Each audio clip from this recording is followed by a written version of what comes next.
CBI ने triple train हादसे की जांच शुरू कर दी है। इसमें आला अफसरों और वहां मिले सबूतों के आधार पर 3 तरह की थ्योरी सामने आती है। बालासोर के बहानंगा रेलवे स्टेशन पर 4 तरह की मेन लाइनें हैं। इसमें 2 लाइनें मेन हैं जिसमें ट्रेन को रोका नहीं जाता। बाकी 2 लाइनों को लूप लाइन बोला जाता है, जहां पर अगर ट्रेन को रोकना होता है तो स्टेशन से पहले उनको वहां पर रोका जाता है। 2 जून को शाम 6:30 बजे बहानंगा की दोनों लूप लाइन पर 2 मालगाड़ी खड़ी थी। हावड़ा से चेन्नई जाने वाली कोरोमंडल मेन लाइन में चल रही थी। सिग्नल ग्रीन था, इसलिए स्पीड 128 किलोमीटर प्रति घंटा थी। कोरोमंडल एक्सप्रेस को मेन लाइन से गुजरना था, लेकिन अंतिम समय में पॉइंट मशीन में सेटिंग बदलने की वजह से यह लूप लाइन पर चली गई। वहां खड़ी मालगाड़ी से सीधी जा टकराई और डब्बे यहाँ बिखर गए। वहीं दूसरी मेन लाइन पर बेंगलुरु हावड़ा सुपरफास्ट ट्रेन भी जा रही थी। उसके 2 डब्बे मलबे की चपेट में आ गए। जिस दिन यह दुर्घटना हुई उस दुर्घटना स्थल के पास एक रेलवे क्रॉसिंग का बूम बैरियर खराब हो गया था। संभावना जताई जा रही है कि काम को जल्दबाजी में करने के चलते इस सिग्नल से जुड़े लोकेशन बॉक्स को नुकसान पहुंचा हो।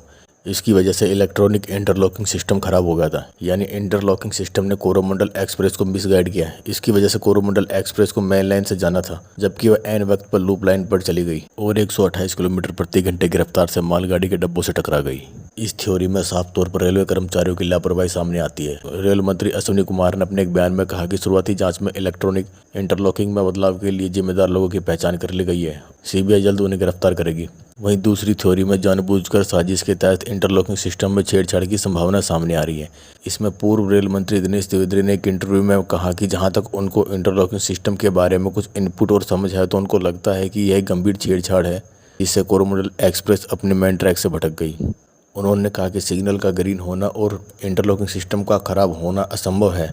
एक सिस्टम में इतनी खराबियों के संजोग एक साथ नहीं बन सकते। यदि किसी पॉइंट पर इंटरलॉकिंग सिस्टम फेल हो जाता है या खराब हो जाता है तो एक और सिस्टम लागू हो जाता है, इसलिए इस सिस्टम को फेल सेफ कहा जाता है। यदि फेल सिस्टम एक्टिवेट हो जाता है तो उस ट्रैक पर सभी सिग्नल रेड हो जाते हैं और ट्रेन रुक जाती है। उन्होंने कहा कि यह कोई साजिश लगती है जिसे सावधानी से अंजाम दिया गया। उन्होंने कहा कि ड्राइवर एक सिग्नल के आधार पर केवल ब्रेक लगा सकता है या ट्रेन की स्पीड को बढ़ा सकता है। ड्राइवर ना तो अपनी मर्जी से ट्रैक बदल सकता है और न ही ट्रेनों के रूट बदल सकता है। जायज़ सी बात है कि सिस्टम के अंदर छेड़छाड़ होने के कारण ही ट्रेन अपने ट्रैक से बदली और अपने आप ही मेन लाइन में चली गई।